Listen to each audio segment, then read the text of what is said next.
Yes, there's some explosions going on at Wadsworth, and I'm not sure what it is. It's Wadsworth and what? Between Chatfield and Pen Carl, and it's on the east side of Wadsworth. There's been 2 explosions.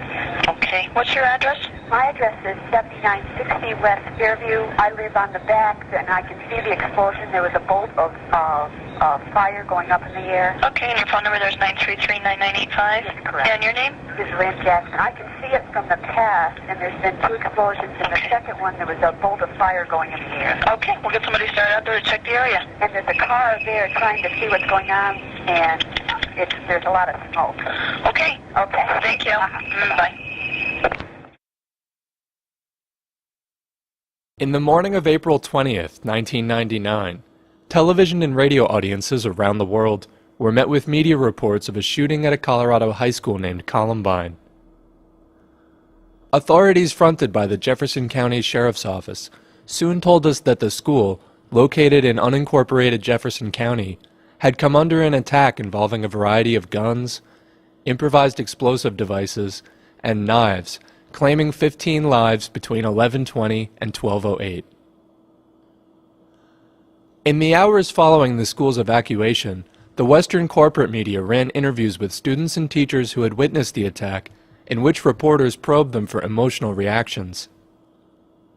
Many of these witnesses reported attackers not matching the descriptions of Eric Harris or Dylan Klebold, 2 Columbine seniors announced as the sole planners and perpetrators of the attack. The reports also mentioned attackers appearing in groups of 3 or more, and in places where Harris and Klebold never were. Independent journalists picked up on these and other incongruities in the information coming out of the Littleton area and posted them on the websites of 1999. The Jefferson County Sheriff's Office, amid pressure over the long delay in publishing their investigation's findings, released a report in May 2000, including over 11,000 pages of lead sheets, ballistics and eyewitness reports, and other attack-related media. The length of these reports did not lend them to rapid digestion, and the 9/11 attacks and overall shift in the American political climate of 2001 obscured many of the pressing domestic troubles facing America. Perhaps the dust of the Twin Towers has settled enough by now for the people of the world to take a fresh look at the attack launched on Columbine.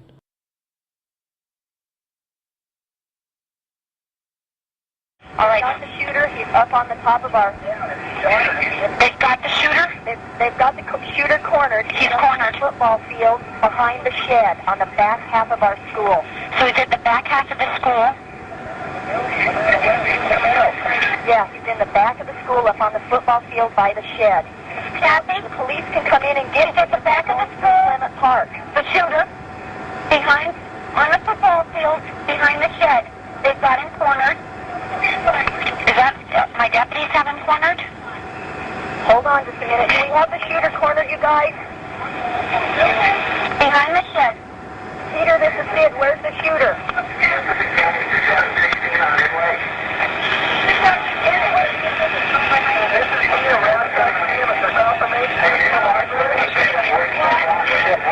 Now they said he's gone to the library. He's in the building. By 11:30, Harris and Klebold had officially thrown pipe bombs into the school's parking lot, shot and killed Rachel Scott and Daniel Rorbo, exchanged gunfire with law enforcement authorities, wounded several students and teachers, and moved inside the school through the cafeteria. Once there, they allegedly shot Dave Sanders, who later died in a classroom awaiting medical aid that never arrived. Harris and Klebold were then said to have moved to the library, where by 11:45 they had allegedly killed 10 more students, moved through the science room areas, and back downstairs into the cafeteria, where they allegedly spent about 15 minutes attempting to detonate explosives. By 12 o'clock, Harris and Klebold had allegedly begun making their way back upstairs, where they allegedly killed themselves by 12:08 in the library. After the smoke had cleared, SWAT teams entered the building. Here's the latest on the DOAs. No, go ahead. 18 to 25 in the school. 18 to 25, and it looks like the 2 suspects are dead too, right? Correct, yeah. But SWAT came out from their initial and said their initial count was anywhere from 18 to 25. Okay. So that's just a guesstimate. That doesn't include anybody that went to the hospital. Their figures on the dead were echoed in the media by Sheriff John Stone, who, along with Sheriff's Deputy Steve Davis, did most of the talking on the part of Jefferson County. Stone added to the Denver Post that 17 of these deaths had been confirmed. A student at the time of the attack named Jonathan Vandermark was quoted by the press as having said that when he was being evacuated, he passed 3 bodies in a stairwell as he and other students were rescued from the biology lab. They still had their backpacks on, he told the Rocky Mountain News. And in a Denver Post article titled, "Daughter Retreats Behind Stony Wall of Pain," then CHS student Brandy Wiseman told that she crouched low, then ducked into a 10 by 10 foot storage room off the cafeteria. At 2:30 p.m., a SWAT team member arrived outside the door. Brandy ran to the teacher's lounge, and while running to safety, she saw 3 bodies, one still oozing blood. That's when she thought, "My God, there's 3 dead kids laying at our school." 3 different times you could see on news tape, if you repeated it, that somebody from an ambulance dragged a body out of the school. It couldn't have been one of the killing students because they didn't have their long black tapes on. Okay. And you can't even imagine that it could be they were dragging a dead teacher or a dead student out, but they were dragging this body out down the steps and across the grass by the body's feet. Okay. Now that's desecration of a corpse for one thing. It's interfering with a crime scene for another. It wasn't like they were trying to remove, or the coroner was trying to remove a dead body, or an ambulance was trying to remove an injured person. This obviously was a dead body. Ma'am, we don't know that. And the police were on scene when that happened.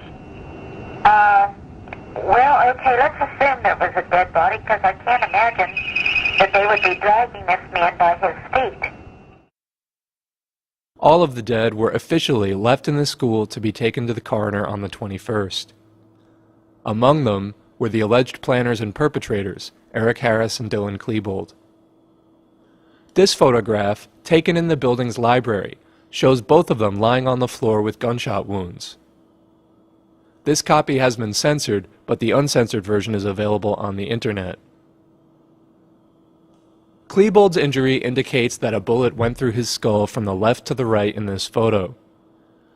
The gun he was holding is difficult to hold to one's own head and was found next to his right arm. Originally, investigators reviewing this evidence came up with the hypothesis that Harris's and Klebold's deaths were a murder-suicide. This was overruled, and a double suicide theory rests as the official story. The photo shows that bits of Klebold's brain and skull had been ejected onto Harris's left pant leg. Likewise, Harris's wound appears to have resulted in a trajectory of blood onto the lowest shelf of the bookcase immediately behind his head. This would appear to indicate that Harris and Klebold were lying in this exact position at the time of the shots having been fired.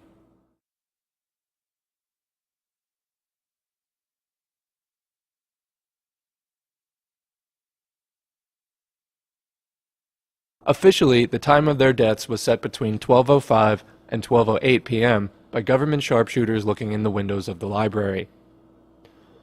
No one inside the school, in or near the library, reported hearing or seeing Harris and Klebold kill themselves, but sounds of explosions and gunfire were heard well after this time. Patty Nielsen, a Columbine art teacher, was in the library at 11:30 a.m. just after the shooting is alleged to have begun.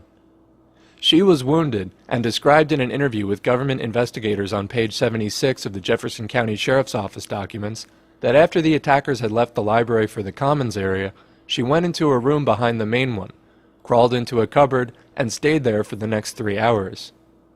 She looked at her watch and it was 11:45 when she went in. After she was in the cupboard for a long time, she heard someone in the room. As they walked by, she saw a purple dress. She opened the door and saw 2 women whom she identified as Lois Keene and Carol Weld. At around 1 o'clock, Lois and Carol left the room. Nielsen stayed in the room in the cupboard. Within minutes of Lois and Carol leaving, there was some more gunfire. The gunfire was very close. She described it as being a small, short burst. Nielsen believed the shooters had found Lois and Carol and shot them. Later, after it was all over, Lois and Carol told Nielsen they thought the shooters found Nielsen and shot her. About 2 hours after this burst of gunfire, the cupboard opened and it was Lois. SWAT was in the hallway, and they were told that the suspects had not been apprehended yet. Keene told investigators writing on page 453 that it was sometime between 1 o'clock and 1:30 when she and Weld went back into the RNN, Columbine's audiovisual department, sound booth. She stated that 5 minutes after getting back into the booth they heard more shooting. She stated it was a round of shots, definitely more than 2, and had an automatic sound to it. Weld reported on 6:03 that after she and Keene returned to the sound booth, they heard some gunfire. Weld assumed it was coming from the library. She stated it was a good hour before she looked at her watch. Keene asked what time it was. Weld realized that she had a light on her watch and looked at it. The time was 3 o'clock. The attackers are alleged to have used pump-action and semi-automatic weapons, meaning that, at the maximum, 1 shot is fired for each pull of the trigger, and not automatic guns, which fire multiple shots in rapid succession as long as the trigger is pulled. Although, in addition to citing an improvised explosive device total of 99, including bombs placed in the parking lot and found at attackers' homes, the JCSO report claimed that a total of 339 shots had been fired, 141 by law enforcement authorities and 188 by the attackers. Even mainstream media indicated 900 shots, while independent counts of the ballistics evidence have yielded numbers closer to 1,000. Overseeing the investigation for the FBI was Supervisory Agent Dwayne Fusilier. One of Fusilier's sons, Scott, had attended Columbine and had produced video projects for school involving partial simulations of the attack. These were made in 1997, and the production team involved members and quasi-members of the trenchcoat group Harris and Klebold were allegedly affiliated with. The FBI stated that they had full confidence in Fusilier, who had previously been a key figure in the apprehension of the Montana Freemen, and that there was no conflict of interest in his heading of the investigation.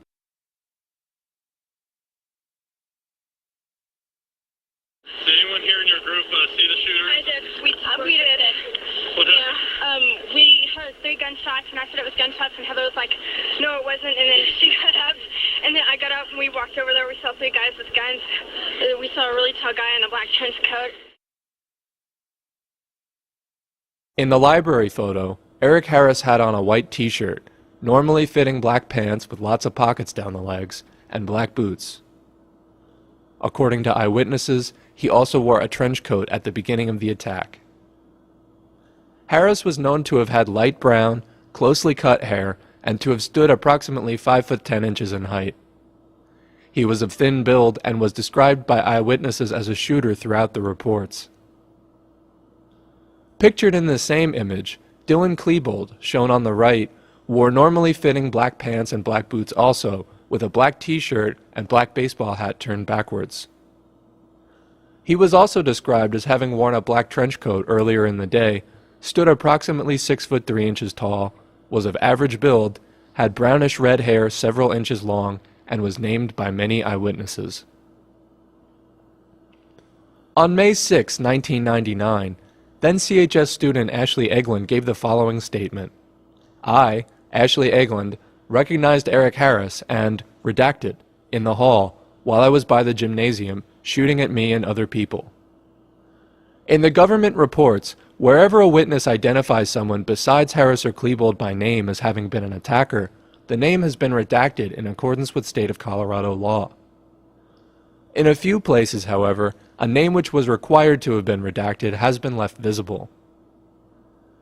After Eglund described the redacted name shooter as having been a white male, about 5 foot 8 inches tall, described as the same size as me, Ashley, with a scrawny body and glasses, reading glasses, nondescript and not sunglasses, and dark brown hair below the ears and curled at the back, the redacted name appears several more times in the text that follows.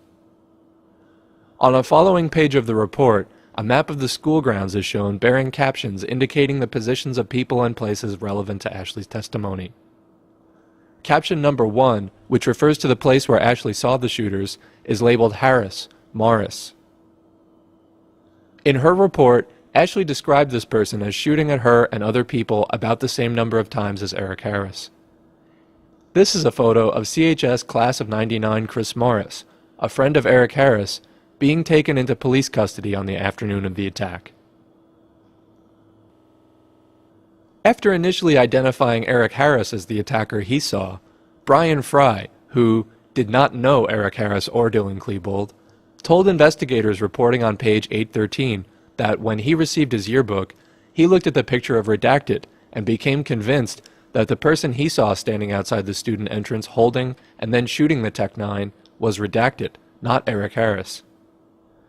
He said he had assumed the shooter was Eric Harris because he did not recognize him as Dylan Klebold that day, and the media had announced the shooters as Eric and Dylan. He advised the shooter took very long strides and was close enough to him, he estimates about 15 feet, that he saw the acne on his face. Then student Bijan Monty was sitting on the grass outside the school during lunch and saw an individual with a gun whom she told Colorado Bureau of Investigation agents Jerry W. Means and Ricky S. Mundine was not one of the guys identified on television. Monty saw 3 students go down to the ground and a guy in the trench coat standing over 2 of the downed kids. She stated she knew it was Redacted in the trench coat because she recognized him. The individual whom Monty saw had on a black trench coat that extended to between his knees and his ankles. He had on a black baseball hat in the backward position. His face was long and his neck was long. He had a narrow chin. His teeth were crooked and he had an obvious overbite. He had no glasses or facial hair. His complexion had lots of acne. There were indentations like pieces were cut out, and his face was white in color with some redness. He had black, tighter-fitting jeans, not baggy. They were regular black jeans. There were no straps or pockets extending down the legs. He had black high-top tennis shoes with no colored markings. She stated they were not boots because the toes and overall shape was a tennis shoe. Monty later added that the coat the attacker was wearing was folded back in the front and it was not leather. She stated it was made of a cloth material, but it was not denim. Monty, who was somewhat familiar with some of the Trenchcoat Mafia members, even was able to identify the shooter by name. Monty got a good look at the attacker as she watched Redacted for approximately 30 seconds. She stated when she first saw the gunman and the kids on the ground, she thought it was a joke. She might have thought this because the Tuesday of the shooting was Columbine's senior prank day, something which led not just Bijan, but many students to initially mistake the sounds of gunfire for a prank and even cheer them before realizing what was going on. The day was also Adolf Hitler's 110th birthday, the day after the anniversary of the 1993 Branch Davidian fire in Texas and the 1995 Oklahoma City bombing, as well as what might unofficially be called National Marijuana Day. Bijan was positive the man with the gun standing over the 2 kids was Redacted. She stated she could recognize Redacted and that is whom she saw. She stated she could see his complexion was rough with acne and she could see his messed up teeth and overbite from where she was standing. Monty was asked if there was any doubt in her mind whom she saw. Monty stated there was no doubt, it was Redacted. Investigator P.J. Doyle wrote on page 4083 that then student Caitlin Place saw a person coming down the stairs on the outside. He was shooting a rifle. He was tall and he had a long-shaped face. He was wearing a trench coat. Kate said, "It was Redacted. I'm almost positive of it. I remember looking him dead in the eye. He was in my debate class for a little bit, either the end of the last semester or the beginning of this one." She then stated that she recognized him as Redacted. Kate said that Dylan kind of looks like Redacted, but Dylan doesn't have the long face. Redacted teeth are messed up, and he was smiling, and I saw his teeth then. Kate said that she has since seen pictures of Dylan Klebold and Eric Harris, and she said it's not one of them. On page 4465, we read that then student Lacey Smith opened her yearbook and pointed out Redacted picture. She stated that his appearance has changed from that picture, that now he has long hair and his face is really broken out. In addition to the long coat, Redacted is described as wearing a white t-shirt, black jeans, black leather shoes like Reeboks, and that he has big feet. Smith recalled that about 3 days prior to the incident, she and Redacted bumped into each other in the hall, and he stepped on her foot and they both fell down. She said he was wearing a long trench coat, but described it as not too long on him because he's so tall. She said she has some difficulty making things out at a distance, but that she did not have any trouble identifying Perry when he walked past her. The officer asked Smith how sure she was that the person she saw and spoke with was Redacted. Her response was 100% sure. The officer then showed Smith a photo lineup which included a picture of Dylan Klebold and asked her if the person who walked past her was in the lineup. She said he was not in the lineup. Crystal Arculeta reported on page 2364 that at the beginning of the attack, she observed a male party wearing a trench coat, a black ball cap turned around backwards, very tall, that Crystal believed to be a student that she knew as a Redacted. Crystal observed the party in the trench coat throw one pipe bomb on the hill above the cafeteria. When asked by Detective Demmel how she knew it was Redacted, she said that Perry was pigeon-toed and that the person was walking that way, in a very distinct pigeon-toed manner. She thought he was wearing tennis shoes, but was not exactly sure about that. Then student Tessa Nelson told an Officer Brooks that she thinks the individual she saw with the gun might have been Redacted because she knew what Perry looks like and said that this individual looks very much like Redacted. Brooks asked Tessa if she had been close enough to this individual to pick him out of a photo lineup. Brooks then presented Tessa with an unmarked photo lineup which showed Redacted in photo number 3. Tessa looked at the lineup for about 5 seconds and picked photo 3. In the Associates section of the JCSO report, 22 individuals are interviewed by government investigators specifically for having been friends or otherwise closely connected with the trenchcoat group of which Harrison Klebold had been a part. Among them is a Robert Perry, a former class of '99 CHS student who had left the school that winter. Then CHS student Matthew Conley told that on the morning of April 20th, 1999, he saw a male party he knew as Robert Perry driving a small red car in the parking lot at nearby Clement Park. Matthew said that he saw the small red car stop and someone get out of the passenger side. Matthew said he had not seen Robert Perry for some time and believed he had dropped out of Columbine High. He said he remembers him due to the fact that he had bad acne. CHS graduate and trenchcoat member Joe Stair added in his report that Perry was an individual with buck teeth. And Bijan Monty had reported to government investigators that the trenchcoat worn by the individual with the acne and messed up teeth whom she saw was made of a cloth material but not denim. When questioned by police, Robert Perry told investigators writing on page 10,854 that he could not afford an expensive oil-skinned Australian duster, so he wore a cheaper, all-black cotton trench coat. And furthermore, that he was the only member of the TCM who wore an actual trench coat. The rest of the members wore an Australian duster.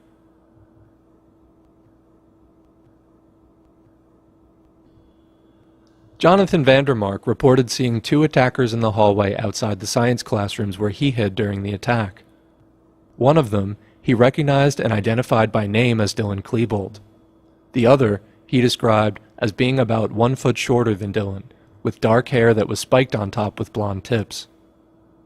That individual was wearing a white t-shirt and had on what appeared to be a dark green backpack. He was unable to see what type of pants were worn, but stated he also had a gun strapped around his neck that appeared to be similar to the one carried by Dylan. Vandermark stated he is not 100% sure the individual was Eric Harris. He could not recall seeing Harris around school prior to the incident and did not think the gunman resembled the photograph shown by the media. He then stated it was possible that the individual was Harris and he just looked older than the photos. Several other witnesses describe an individual of this type in the same place and with Klebold. Then student Aaron Walton said on page 2242 of the report, "I was in the science room, heard gunshots, thought it was a senior prank. We heard gunshots getting closer. We saw 2 guys standing in the doorway, backs to us, heard them fire 2 to 3 shots. Don't know where, possibly toward the science teacher's room, then they left. One of the guys was tall, black hair, wearing all black. The other one had short blonde hair, like he was going bald. He looked like he was in his late 30s. Then student David Eagle said on page 1781 that he was sitting behind one of the turned-over desks in the science room. He could see out the window in the door. Through it, he saw the killers. He said that one was holding a sawed-off shotgun. Eagle described this person holding the gun as someone with black shaved hair with blonde streaks. The hair was longer on the top than it was on the bottom. Eagle said that the person he saw did not look like the people, Harrison Klebold, he seen on television. And then student Jennifer Small reported on page 2183 that after a science teacher instructed her to take cover, she saw a senior standing outside her classroom door. She knew he was the shooter. Then she saw an adult, blonde, short, spiky hair, thought he was in 30s. She thought he was a cop until he held up a sawed-off shotgun. Then he and the senior tried to break into the room where a shot teacher went. In the JCSO report supplement, page 6, Small further added that the individual she saw was wearing a white t-shirt and described as buffed with a chiseled face. An investigator interviewing Small wrote the following. Around 12:15 p.m., Miss Small heard gunfire outside the science room. She looked out from behind the table and witnessed a white male, tall, over 6 feet, with a hat on backwards, short-sleeved shirt, unknown color. She immediately recognized him as a senior in the school who was part of the Trenchcoat Mafia. She later identified him as Dylan Klebold. She estimated she was about 20 feet away from him. Ms. Small stated at this time a second male came into her view from her same location. I asked Ms. Small if she recognized the second male she saw in the hallway. She stated she did not, but was very sure it was not Eric Harris. I asked her if she knew Eric Harris. She stated she knew who he was because she would occasionally see Eric in the smoker's pit at school. In fact, on April 20th, 1999, around 11:10 a.m., she saw Eric Harris in the smoker's pit. She recalled making a comment that it had not been a good day for her so far, and Eric Harris responded with, "Not to mention it's Hitler's birthday." Small got such a good look at the man she saw outside the science room that she was able to put forth a sketch of his face.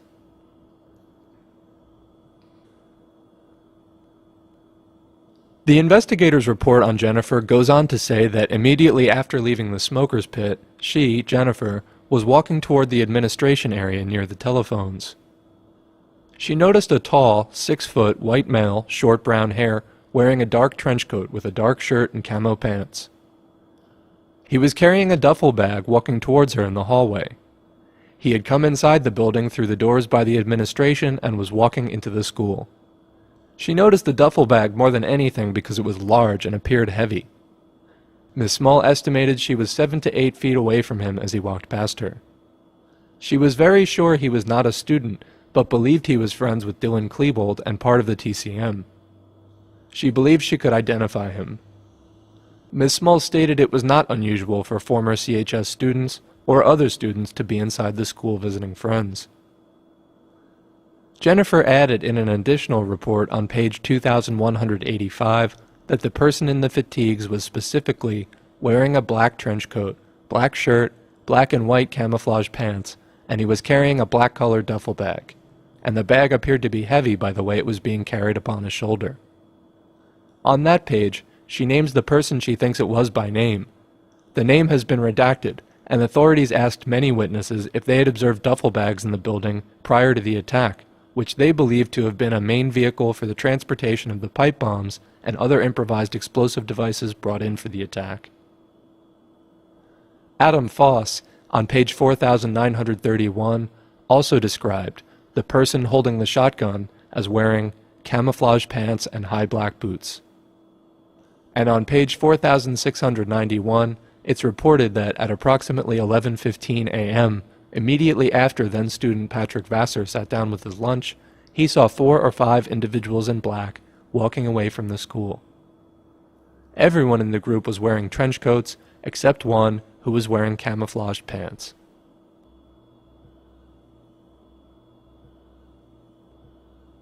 About midway through the early part of the attack, 3 young men, one of whom was a former student at Columbine, were arrested in a field near the building.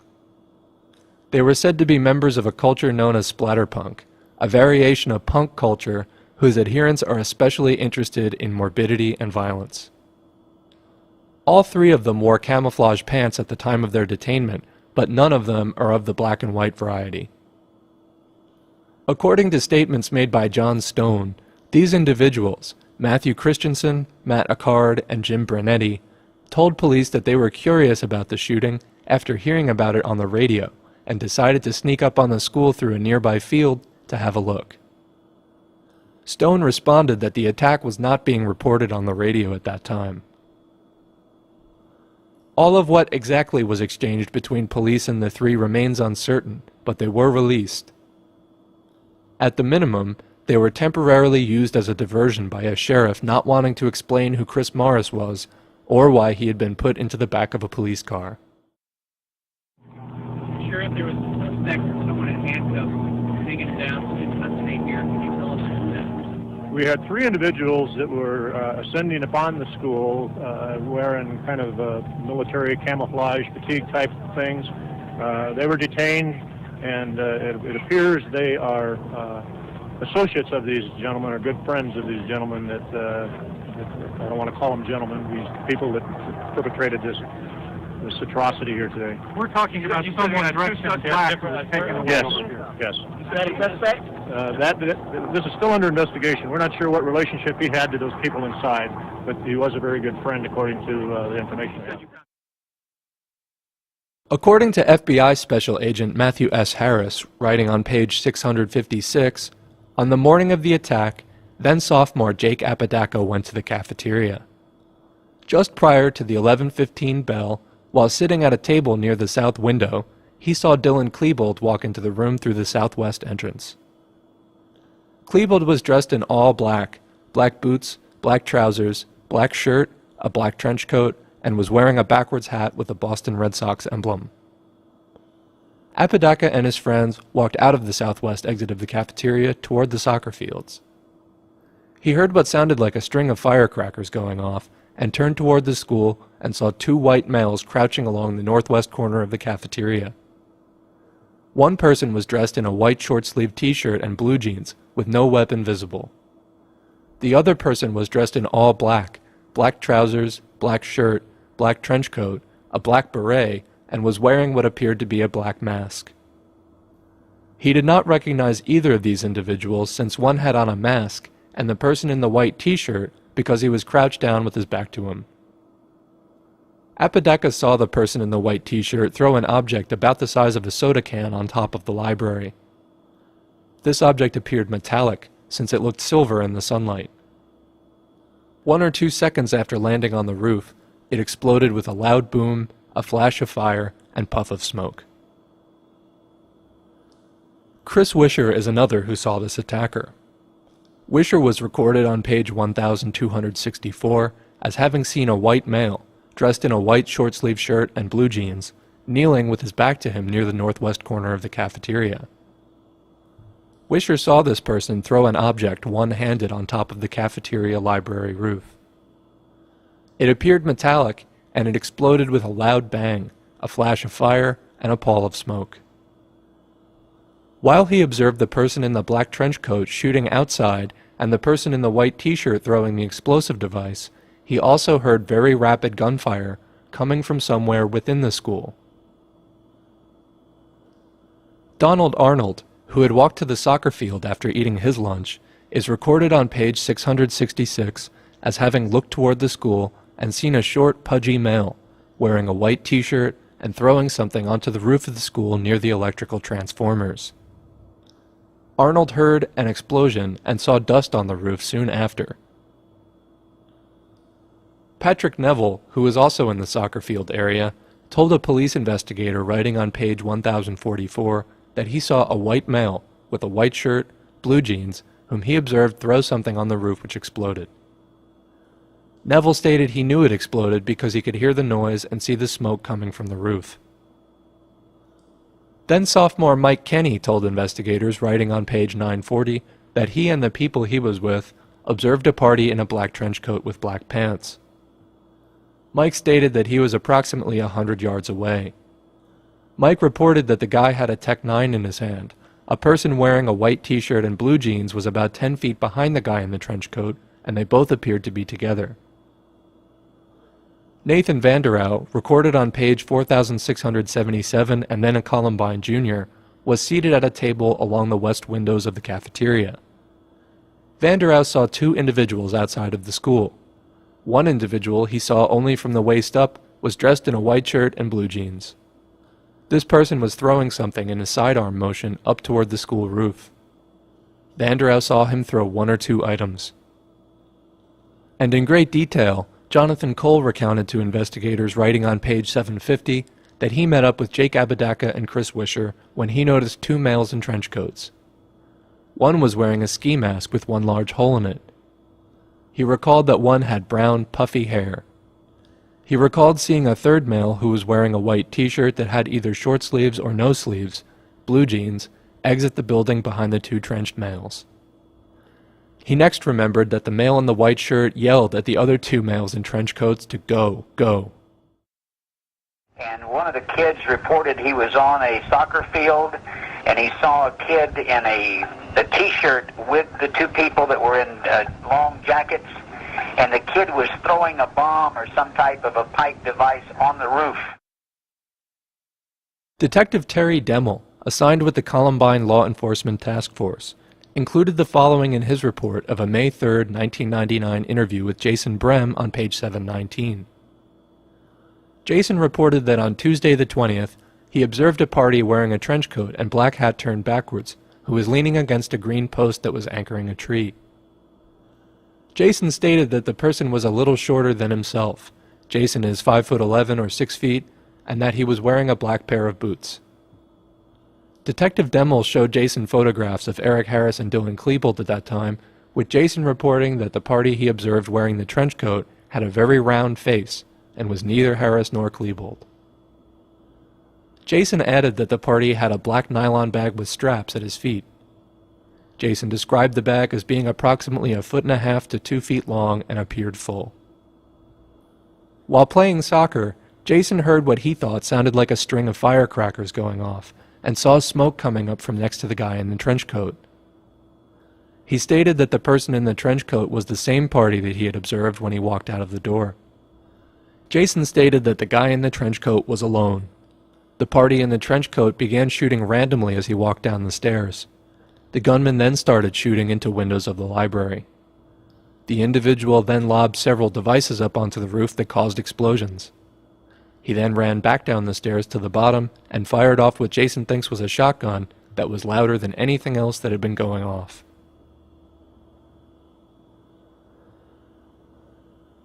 According to an investigator named Vondenkamp, writing on page 4010 of the report, then-student Renee Pavalainen witnessed a lone white student running toward the inside stairs in the cafeteria about 5 to 7 feet away from her. The student was wearing a black jacket. The student had ear-length brown hair and no hat.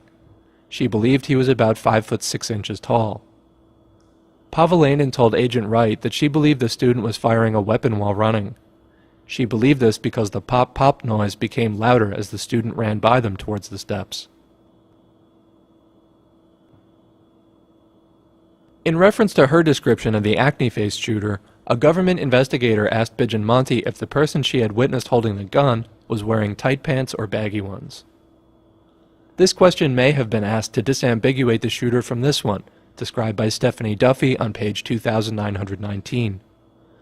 Duffy described the person in the cafeteria as a male, tall, about 6 feet, wearing baggy black pants, a red shirt, and a black trench coat.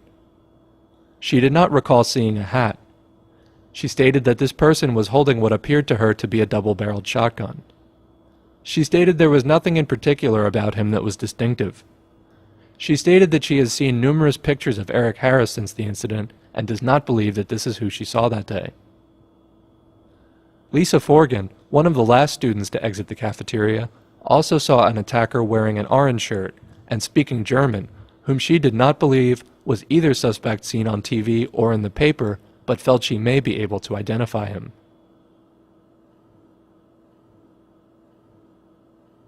and one gunman was reported as having been referred to as Joe by the attackers he was with. Then student Doreen Salazar reported to Denver police officer Robert Kraft on page 3761 that he did hear one suspect call the other one Joe, and Columbine student Courtney Harrival is reported by FBI Special Agent John M. Helvig as having heard who she thought was a gunman say, "Redacted, I have 3 of them in here." She's very positive that she heard the word redacted and not the word yo. Supporting Harrival's account is Colorado Bureau of Investigation agent Jerry W. Means' report of then student Alicia Insinius stating that she was in the cafeteria eating her lunch at approximately 11:20 a.m. when the shooting started. She stated everyone started screaming and she saw 3 people with guns coming into the cafeteria. Ms. Insinius stated that one of the gunmen had a long black coat and she did not recognize him. She stated the other 2 shooters were a current student and a student that had graduated last year. She did not know their names. Ms. Insinius stated as the gunmen were walking around the cafeteria and the stairway, she heard one of them say, "Redacted, where are you? I got 3 of them," this being the same exchange heard by Harrival. Insinius' statement was also recorded on a police lead sheet, indicating that Insinius had specifically heard the gunman say, "Joe, where are you? I got 3 of them." The reports of attackers not identified as either Harris or Klebold, and who, in some cases, are actually identified specifically as other individuals by name, go on, not all of them containing redaction slip-ups. Harris's and Klebold's official paths through the school take them from the parking lot, through the cafeteria, up the stairs, into the library, back down the stairs, back into the cafeteria, back up the stairs, back into the library, and to the coroner's office. At least 2 of the participants in the attack on Columbine were witnessed in none of these places. A photograph taken from outside the school shows someone on its roof at the time of the attack, and many eyewitnesses indicated likewise. Nathan Vanderouse said he sprinted to Clements Park, where a cop told him to keep going because there was a gunman on the roof. Penny Zare indicated to investigators on page 5212 that police had approached her and continued to tell her and other individuals to keep running away from the building as there may be a person with a gun on the school roof. Candace Cushman reported on page 2794, "When we got outside, I saw someone on the roof with what I thought was a black trench coat. He was aiming a gun, so Eric, Nick, and I ran toward the smoker's pit." And Michelle Fox said that upon exiting the doors, she began walking in a northwest direction on the gymnasium's north side, where she saw someone standing on the roof of the gymnasium along its north side, approximately 15 yards from its west side. Michelle said that this person on the roof was holding something that was long and appeared to be pointing it northward, as recorded on page 5196. Law enforcement authorities have stated that this person was alternately a repairman who got caught on the roof during the attack and clamped the door shut behind him, in contrast to the door actually having been wide open, or it was SWAT team members on the roof. On top of your roof, there's 3 air handling units. The one on the left side, the air handling unit door is wide open. The gravel's all scuffed up. It looks like somebody had ran and jumped inside this unit. You may have somebody inside that unit. Okay. These units are never left Where the white and yellow truck is? Yes. The 3 air handling units. And which one is it? It's the one on the left front. But they've been, it's the only one up there with the door open. And I mean, we do this, with our company. We know about them. You never leave these doors open. And one is wide open. Another shooter was seen outside the halls of Columbine that day in a nearby park called Weaver, located just up the road from CHS. 2 witnesses, Jake Apodaca and Chris Wisher, told investigators that they spotted a gunman in the bushes of the park, ducked down with a shotgun. Wisher later told classmates that his reports were blown off by the police.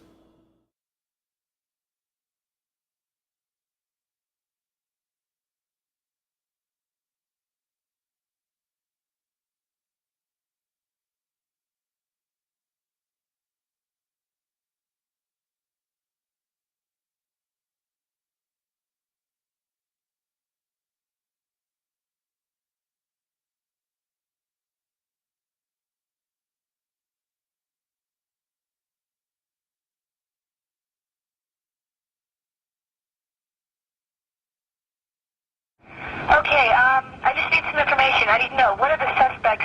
They're called the Black Pitch Cup Brigade. We already know that. Okay, are they former students at Columbine High School? We already know that. Okay, then I can possibly tell you who they are because... Okay, we already know who they are, ma'am. Okay, well, I can tell you, so I used to hang out with them. I could give you any information like their names and stuff, but if you already know who they are, then, you know. Okay. Okay, I just wanted to make sure on that. Okay.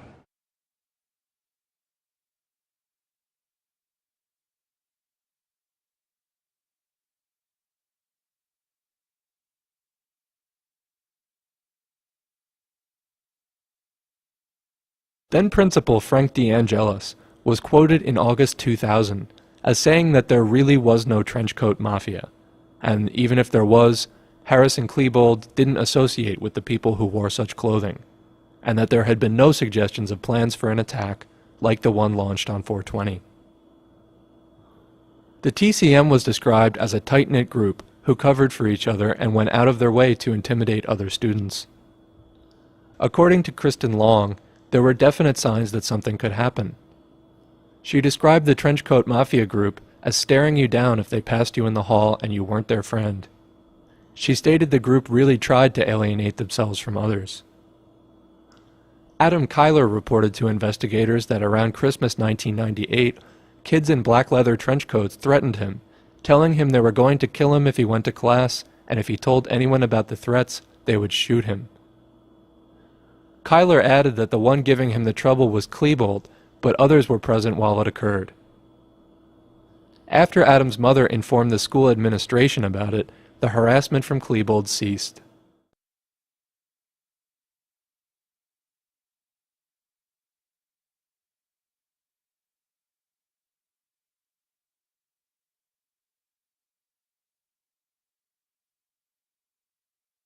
CHS class of 2001 and one-time TCM member Alex Marsh said she left the group in about December of '98 because of their propensity for violence. Specifically, Marsh told classmates that she knew of the attack having been planned since at least that time, and was overheard stating that if she hadn't left the group, she probably would have been in on it with them. According to an unnamed individual in the JCSO report, the attack had been the big rumor for 2 years. And Martin Middleton, who had been in the Jefferson County area in the mid-90s, at that time encountered an individual talking about the attempted bombing that would take place on Hitler's 110th birthday, who also told him that the Trenchcoat Mafia which would be attempting it was not just a bunch of lonely depressed kids, but something much larger.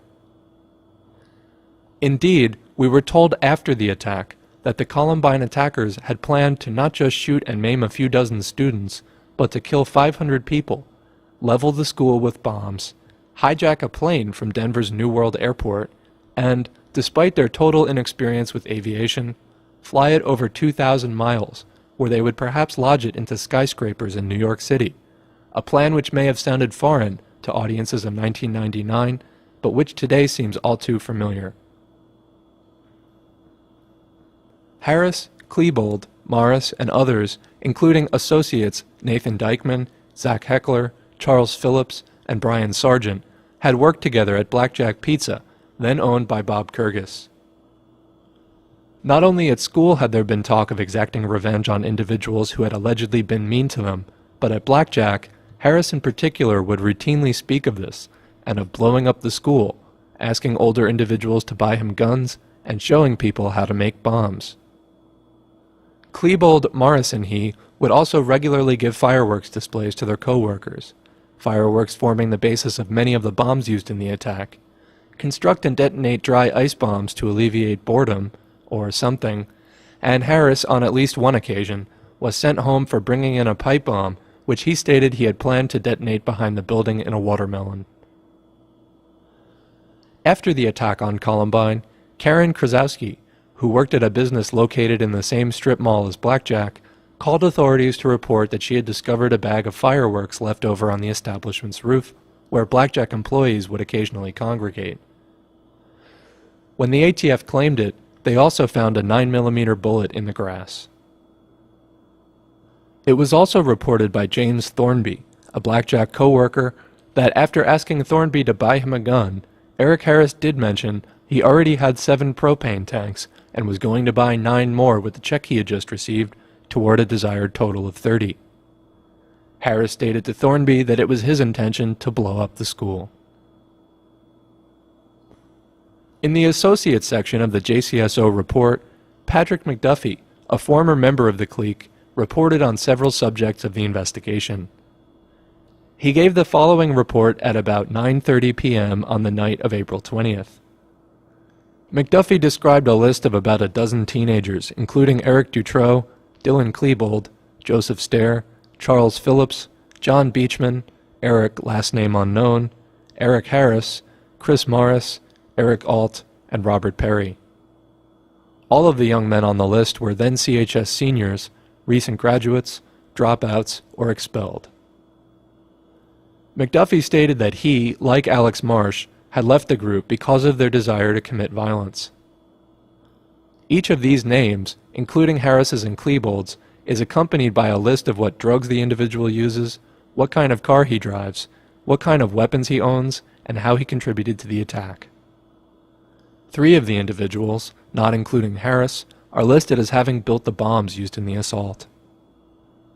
4, not including Klebold, are listed as having been at the school. 8 are listed as having assisted with the plans. McDuffie added that up to 8 students total from nearby Chatfield and Bear Creek high schools were also part of the clique, but he did not remember their names. McDuffie went on to say that the group spoke German at meetings and made most of the bombs at the house of someone whose name has been redacted before they tested them in the woods and mountains. A few days later, McDuffie threw his story into reverse and stated that the detailed reports he had given were either speculation or received secondhand. Furthermore, he went on to state that he believed that all 100-odd bombs used in the attack had been made by Harris and Klebold alone in the span of 3 days, exactly what the police had suggested. According to neighbors, there was an afternoon on which Harris and Klebold stayed in Harris's garage, sawing wood and breaking glass, which some alleged to have been the sounds of bomb construction. However, the bombs were mostly made of plastic and metal, and the garage incident only occurred once and was over by 5 o'clock in the afternoon. On his website, Harris posted reports of missions, middle-of-the-night prank runs involving fireworks and toilet paper. These were enacted alongside Zach Heckler and Dylan Klebold. Harris also posted death threats against quasi-TCM member Brooks Brown, which the Browns printed out and took to the Littleton police. Although Klebold and Harris spent time in a juvenile diversion program for having broken into an unattended van and stealing electronics equipment, nothing seems to have arisen from the death threat incident. Shortly after this time, Harris's webpage reverted to its usual function of displaying modules he had created for the video game Doom, which he had created a version of involving Columbine High School and which he said he had become obsessed with. The Harris-Heckler-Klebold trio was also involved in an incident at Columbine which resulted in their out-of-school suspension, this time involving the hacking of the school's computer system for locker combinations, opening a locker, and leaving a threatening message in return for the alleged harassment of one of the TCM girls. Heckler, like Klebold, was also accused of harassing students. Kevin Starkey said that he had had a number of altercations with Heckler. At one time, Starkey's cousin, Devin Cathall, went to Heckler and told him to leave Starkey alone. A short time after the warning from Cathall to Heckler, the front picture window of Starkey's home was shot out, and Starkey believes that Heckler is responsible for the shooting of the window. Despite all of the trouble they got into together, including numerous admitted acts of vandalism and being caught by police stealing several $100s worth of electronics equipment, Harris and Klebold remained, to quote Bob Kurgis, joined at the hip, perhaps literally at certain times, if the reports of reporter Mike Connors are accurate, and were not separated by their parents. Nathan Dykeman was described as Dylan Klebold's best friend, and he denied foreknowledge of the attack to government investigators, after having left Colorado for his father's house in Florida immediately after the attack. When shots rang out at CHS, Dykeman was described as having just left campus, and to the surprise of fleeing students trying to tell him to evacuate, he laughed out loud, declaring, "I'll bet I know who it is," and "I can't believe they did it today." According to Dykeman, Harris once took him into his parents' bedroom, where he was shown a pipe bomb, which Harris's parents had confiscated from Eric's room during searches they conducted following his arrest and admittance into the diversion program. This anecdote is strengthened by the report of Sasha Jacobs, who dated Harris for a short time in 1998 and who said that he told her the same. Chris Morris also related likewise. We haven't heard the Harris' side of the story, as they refused to speak to investigators once they learned that they would not be able to work out immunity from prosecution. When government agents reached Harris's parents' house during the attack on April 20th, Kathy Harris's sister was present, along with Kathy and Wayne Harris themselves, and the house reeked of gasoline, which could be smelled even from the street. It was determined that the vapors were present in an explosive concentration, and Wayne Harris did allow himself to mention that the presence of such vapors was not the usual state of the residence's atmosphere. The team executing the search also found a sawed-off shotgun handle, a pipe bomb, and other paraphernalia related to the attack in plain sight in Eric's room. During the juvenile diversion program, Harris wrote about his problem with anger and made a cryptic statement about his belief in violence. For all of the psychobabble the public was subjected to from this or that psychological expert, Harris, a psychiatrist, who had been writing him prescriptions for various psychoactive chemicals, including Zoloft and Luvox, was never put before a microphone. Doctor-patient confidentiality protects the contents of therapy sessions, but is precluded by admissions of plans to commit crimes, and precedent does exist for action to be taken against psychiatrists who knowingly allow their patients to continue despite such confessions. In 1983, for example, Dr. John Hopper was sued to the tune of $14 million by then-Secretary of State Jim Brady and Secret Service agents for having made the mental condition of the son of Bush family business colleague John Hinckley Jr., worse, and failing to heed signals by his patient that he might try a political assassination. According to drug fact sheets and a lawsuit filed by attack survivor Mark Taylor, some of the Luvox's possible side effects are quite adverse, including homicidal and suicidal behavior, along with emotional blunting or a deadening of empathy. During the time that he was ingesting this substance, Harris, who was known to occasionally drink alcohol and smoke marijuana, was even accused by his father of being under the influence of LSD.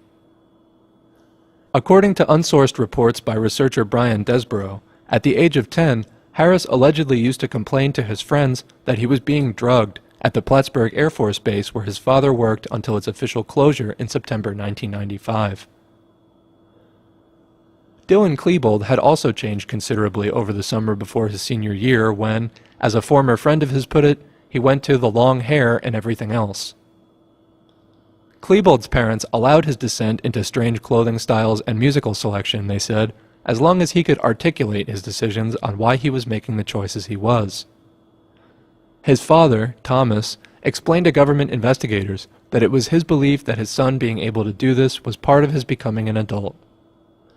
Just because someone could articulate the thought process he or she used to commit heinous acts doesn't validate them, nor does it nullify their need for correction. In addition to school videos featuring Harris and Klebold starring as hitmen hired to protect high school students of low social status, Dylan wrote a story in an English class which caused the teacher to pull him aside, and also to notify his parents and a school counselor. The story featured godlike, heroic assassins murdering the athletes at a high school. Klebold's parents were not concerned, and Klebold himself said that it was just a story.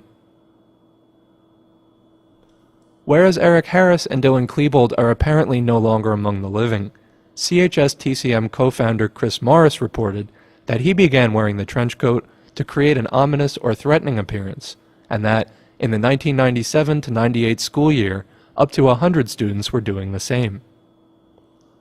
By the following year, the number had dropped to a dozen or so, and Morris himself shed the trench coat while continuing to wear a dark green, black-looking beret as a matter of course.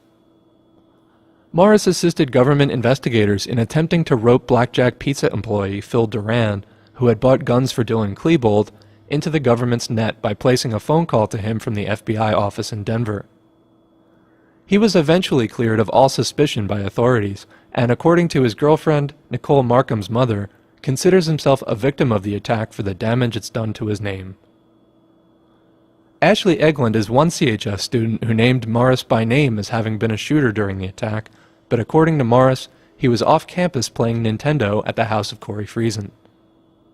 Friesen, a co-founder of the CHS TCM, is the son of CHS chemistry teacher Kent Friesen, who showed his students how to make a potato launcher type of weapon by using explosive chemicals. Morris added to his lab partner during the lesson that it would be easy to convert the device into a pipe bomb with just a few adjustments. TCM co-founder, 1998 CHS graduate, and 2007 suicide Joe Stair, who, despite his statements to police that he had seen the TCM group only once or twice since he left high school, had been asked several times by CHS staff to stay away from the campus since he had already graduated, described Morris as having a severe anger problem. Morris, who knew how to use a variety of weapons, including medieval weapons, had reportedly pulled knives on several people during the years before the attack on Columbine. One of the people he reportedly did not get along with was Robert Perry, another of the reported attackers. On April 11th, Perry began working a graveyard shift in an area supermarket, but did not work on April 19th or 20th. Perry, his family, and neighbor all claimed that at the time of the attack, Perry was at home, asleep, and was awoken by his mother at about 11:30 a.m. to view news broadcasts about it. Perry says that he then got dressed in his black trench coat, smart if true, and went to the school to check on his sister Liddy. This may not have been an unusual occurrence for Perry, who, like Joe Stair, was reported to have spent significant amounts of time on the grounds of CHS following the end of his enrollment there. Many witnesses who described or named Perry as having participated in the attack, and in particular who described his noticeable acne, were goaded by government investigators to, quote, understand that the attacker they had seen was actually Klebold. As stated earlier, Perry somewhat resembled Klebold, but with a longer face, crooked teeth, a noticeable overbite, pigeon-toed gait, and massive zits. Perry was spotted walking from the school in a tie-dyed shirt just following the attack by Suni Hop, who had known him for 6 years and was 100% sure it was he whom she was looking at. And while she was at the nearby public library where some students were being evacuated to, Patricia Stevens had occasion to talk with a CHS student, Brianne Cook, who talked of knowing the two gunmen and also of having seen them at the school with another person. While explaining this, Brianne Cook became noticeably alarmed and pointed to a male standing among the students at the library and identified this individual as the same person she had seen with the two suspects. This individual was described as a white male, 18 to 20, with red, dirty, matted down hair, 6'2", with a slender build, wearing a pink-yellow tie-dyed shirt. He was described as having wild eyes and did not stay at the library. Brooks Brown, a lifelong friend of Klebold and a quasi-member of the Trenchcoat Mafia, was described in the reports by students as tending to lie a lot and having considered himself a master philosopher. He was also considered by at least one CHS teacher, as well as by some police, to have more knowledge about the attack than he was letting on. One piece of knowledge Brown appears to have been uniquely privy to was that Dylan Klebold had acne scars, as he reported to government investigators. Brown was said by a classmate to have been sitting in Eric Harris's assigned seat during 4th hour creative writing class on April 20th, which was said to have been unusual. Brown stated that he ran into Eric Harris outside the building at about 11:10 a.m. on April 20th, the end of Columbine's 4th hour and the beginning of A lunch. This was supposedly Brown's first knowledge of the attack. In December of 1998, Lori Reynolds was in 1st hour choir class with Brooks Brown and 2 other subjects when she overheard Brooks tell Robbie, last name unknown, and Zach, last name unknown, that something big was going to happen on April 20th. And in addition to being a singer with the choir, Brown played in a band. Sometime prior to the attack, he had approached a fellow classmate about designing an album cover for one of his group's recordings. That individual declined, but the final product was a cover depicting Columbine High exploding. Interestingly, Brown was also a part of the production team for the video Scott Fusilier was working on, which depicted the destruction of Columbine High School. Just as none of Harris's vocalizations of the TCM game plan were taken seriously, Brown told the media regarding this video that it was a parody, done in humor. Speaking of things which aren't very funny, in an article titled Columbine 5 Years Later, Brown unveiled Thomas Klebold and himself as the reason why Michael Moore made Bowling for Columbine, an anti-gun propaganda movie which, despite its title, had little to do with details of the attack on CHS. For instance, the title, Bowling for Columbine, implies that Harris and Klebold had gone pleasure bowling on the morning of the attack, when score sheets from that day indicate that they did not attend their 0-hour, preschool day Columbine bowling class at AMF Lanes.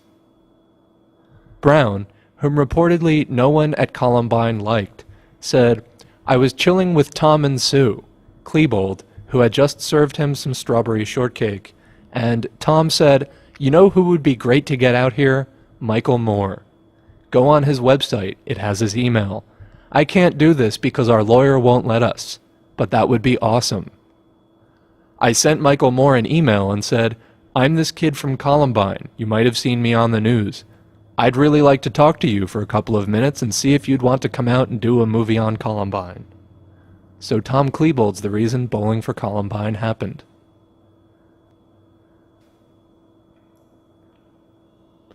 There had been some puzzlement on the part of law enforcement authorities as to how, not the pipe bombs, but some of the larger explosives found after the attack, such as the propane tank bombs, which, if detonated, could have done serious structural damage to the building, got inside the school. Perhaps the green-haired, non-CHS student seen talking to Dylan Klebold at the after-prom party had something to do with it. According to Kathy Pavelainen and Linda Reffel, who were on the party food committee, there was a propane gas tank in the freezer in the school cafeteria with cups sitting on top of it, and an individual with green hair who did not attend CHS and who had no business being there, talking to Klebold. Government investigators said that they were unable to determine the identity of this individual. And in addition to this and other teenagers seen before and during the attack, several witnesses noticed an older man who looked like he was in his 30s and going bald, carrying a sawed-off shotgun outside the science classrooms on 420. You may recall that some thought at first that he was a police officer.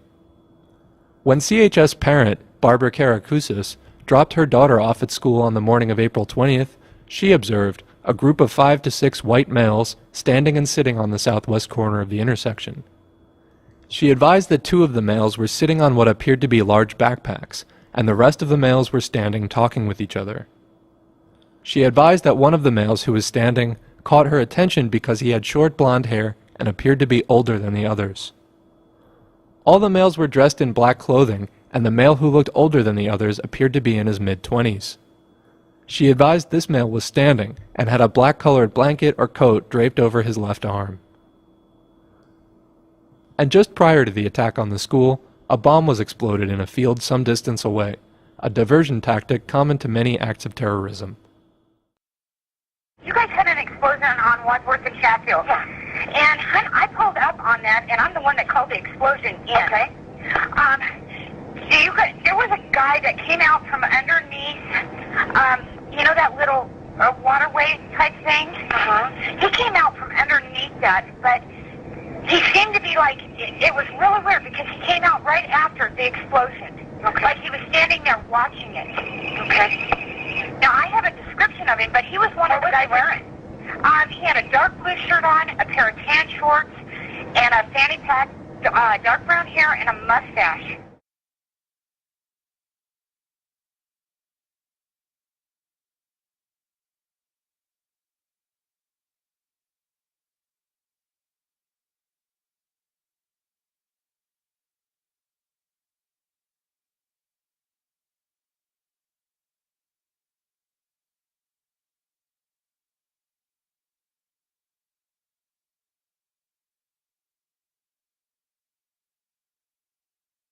While he was talking to government investigators, CHS Class of '98 and TCM member Eric Alt confirmed that the TCM talked about setting bombs around the school and blowing up the school, and that they talked about how it would be fun as a senior prank to ride through the school on dirt bikes with guns and shoot it up. Alt also told them that the group was into satanic worship, and that when the groups got into a fight, the mafia group would chant satanic verses as they walked by the jocks. Whatever Robert McDuffie's impetus for dropping the potato on the CHS TCM in his report, an unnamed individual in the reports called up accounts of a Denver area culture well outside the bounds of humanity. This individual, who attended another high school in the area, related that he had been to parties attended by goths and trenchcoat mafia individuals in their 20s across the area, and that most of the trenchcoat mafia individuals were out of school, and that there were not very many who were still in school. He stated that they were into bloodletting, cutting, and violence. He was also questioned on sexually explicit photographs found in his backpack, which were homosexual in nature, and stated that he had been to the house of an individual known to some in this circuit as Pedophile Bill, a homosexual man who was, quote, not nice sexually, and had given him these pictures and also showed him photo albums which made him sick to his stomach. The albums, he said, contained sexually explicit photographs of small children up to the age of 14. Joe Stair was said by shop classmate Andy Perlman to have carried a book with him which he referred to as the Devil's Bible, and to have mentioned that he worshipped the devil. Stair, along with TCM member Eric Dutroux, were playing a card game in the Columbine cafeteria one day when they got up from their table and began harassing other students by getting in their faces and saying, "Satan loves you." Many students were upset by Dutroux's behavior. Stair and Dutroux then began kissing each other in front of the entire cafeteria. In disgust, Paul Matten went to their table and pushed all of their playing cards to the ground. Later that summer, Matten began receiving death threats on the telephone. He would answer the phone, and an individual would say that he was going to kill Matten. German music was playing in the background. TCM co-founder Tad Bowles explained the trenchcoat phenomenon as that the group just started wearing them to stay warm. Likewise, the term trenchcoat mafia was said to have innocently originated from an outsider who jokingly asked those wearing the coats, "Who do you think you are, the trenchcoat mafia?" As a cultural phenomenon, however, psychotically violent individuals in trenchcoats was not something confined to Littleton, nor to Colorado, despite such claims to the contrary, a fact which makes the reports of TCM associates jumping all over each other in anxiety of being able to prove themselves the first to have worn the coat in Littleton all the more colossal a tragedy. In fact, it had appeared all over America in the mid-1990s, the same time that it happened in Littleton, as almost anyone in their teens or 20s at that time could tell you. This cultural meme, perhaps a grotesque mutation of the often gang-related, juvenile delinquent or bad boy black leather jacket, was pushed in mainstream commercial venues on an international basis. Even then Vice President Al Gore got into the act when he visited Jefferson County for the Columbine Memorial Ceremony. Several of these examples, including The Crow, released in 1994, Blade, 1998, and The Matrix, which debuted just before the attack on CHS, had particularly mystical or occult-themed storylines. Boyd Rice, a founder of the Luciferian group, Ordo Lapsit Exilus, and a magister in the Church of Satan's Council of Nine, declared that such films are indeed evidence of the resurrection of an occult tradition he refers to as the Arcadian mystique. Chris Morris, who was alleged to have reported to a classmate at CHS that he didn't follow God's commandments, but Satan's commandments, and that we were all characters in a video game being controlled by someone else, might have been of the same opinion. The quote-unquote industrial music culture, of which Rice was a part, and which gained significant commercial ground in the 1990s, surrounded, was interwoven with, and reinforced the occult themes of these movies, and with the more mainstream end of which the trenchcoat mafia were well acquainted. This industrial culture movement, and particularly its industrial music component, is said to have been consciously spawned by British performance artist and self-styled social engineer Neil Megson. Megson, who has employed a variety of pseudonyms, has given interviews alongside and as a friend of now-deceased Church of Satan founder Anton LaVey. Like LaVey, Megson also founded an occult organization of his own, known as the Temple of Psychic Youth. Called Topi, the temple is an offshoot of a deconstructionist occult movement known as Chaos Magic, a movement created in the 1970s which has noticeably given rise to the Order of the Illuminates of Thanateros, which takes its name from those of the gods Thanatos, Greek for death, and Eros, a sexual god, sex and death being primary drives of the human psyche. The Illuminates of Thanateros, or IoT, Initiate's Manual, titled Liber Null, declares that its organization is one along a millennia-old lineage, dating back to the earliest shamans, and is dedicated to twisting the unconscious desires of humanity through lies, trickery, and magic, or advanced, and often subtly exercised, psychophysiological manipulation. The aim of this process has been to lead humanity away from our natural, timeless origins along a progression through several ages of an increasingly complex system of money, religion, and professional politics, the proposed end of which is a perpetual age of chaos, an aim bearing remarkable similarities to the dialectical materialism propounded by Marx. The age of chaos is to be a permanent dark age, characterized by the death of what is decent and natural within humanity, and in which occultism and magic are to reign supreme as the dominant mode of interpreting reality. IoT members, and chaos magicians in general, typically include members of other occult organizations, including the Church of Satan and the Temple of Set, the latter of which is a black magical or left-hand path organization based on Egyptian Set worship, Set being the mythological bringer of night, opposing the god Osiris, and a Satan figure in pre-Christian days. This organization was founded by quote-unquote High Setian priest Michael Aquino, a U.S. Army lieutenant colonel and co-author of a 1975 psychological warfare manual titled From Psyop to Mind War, The Psychology of Victory, which displays an egregiously warped view of the nature of truth.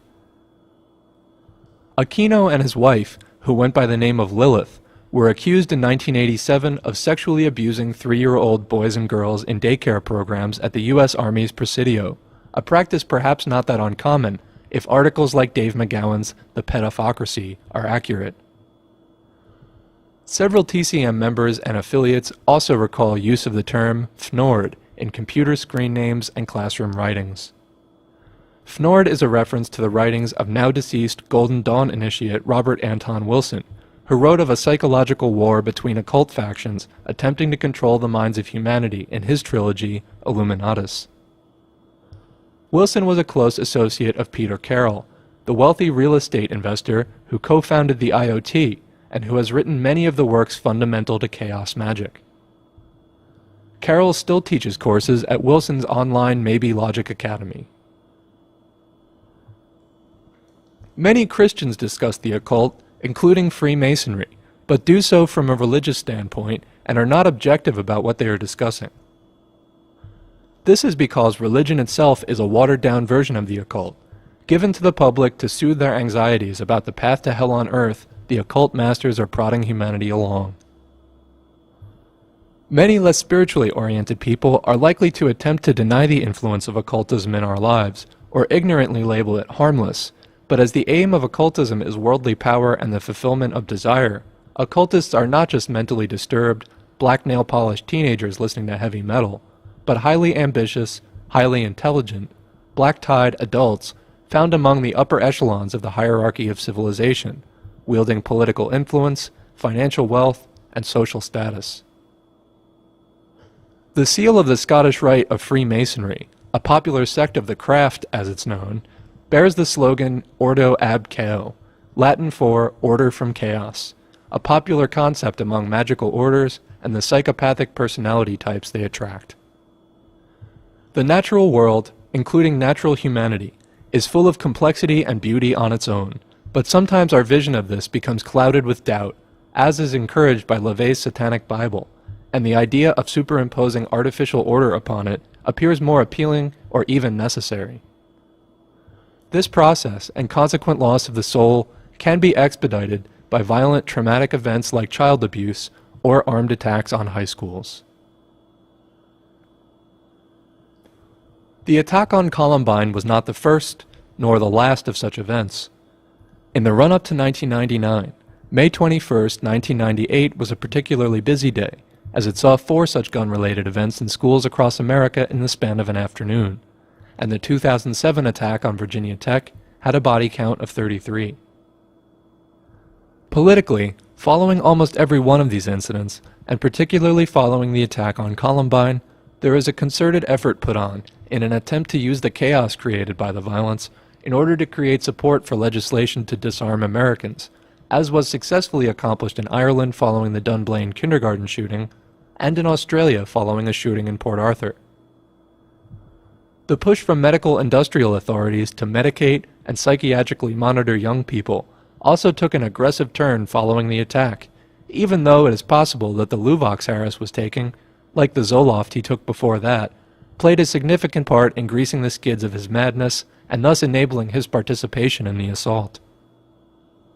We are also told that draconian punishments, an increased and more heavily militarized police presence, and increased technologically based surveillance and identification systems are the solution to the troubles of society, which unimaginative politicians from all parties seem all too eager to advance upon us, whether we ask for them or not.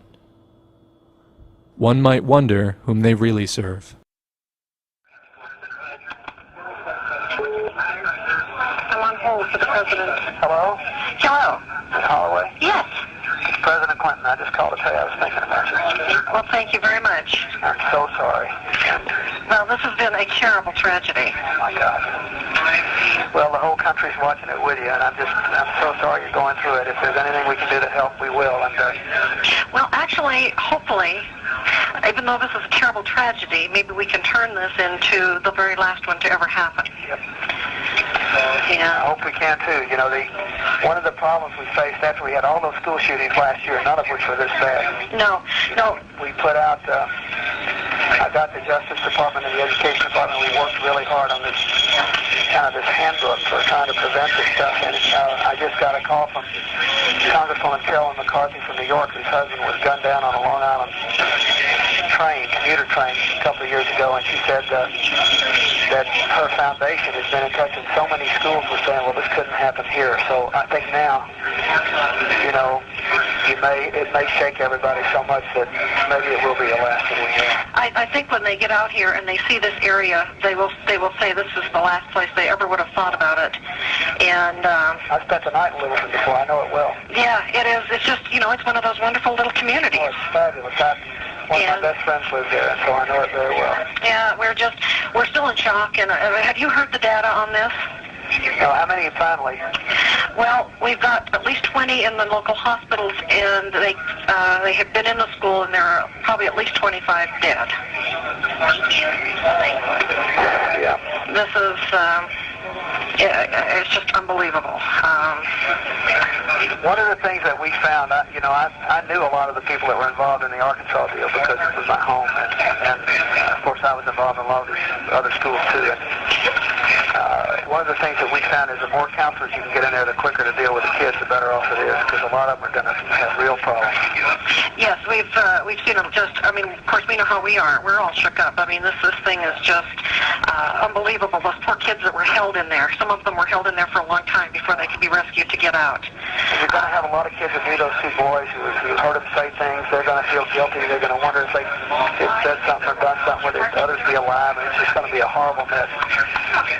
We've got a lot of people in this crisis response team. If we could send you any of those people, you let us know. We'll all, our people will be in touch with you. Anything you can do to help. But I think that one thing I learned in these 4 or 5 terrible incidents we had last year is that the more of these kids you can convince to talk to somebody and more quickly, people that are trained to deal with them, the more you will minimize their long-term trauma. Well, great. I appreciate that because we've got quite a few on way. Well, in fact, we've got some down there. We've got others who are on their way to help. And, it's organized chaos right now. And, but we appreciate it. We would really be happy to work with you to see if maybe we can't stop this, if we can find what is wrong in our country.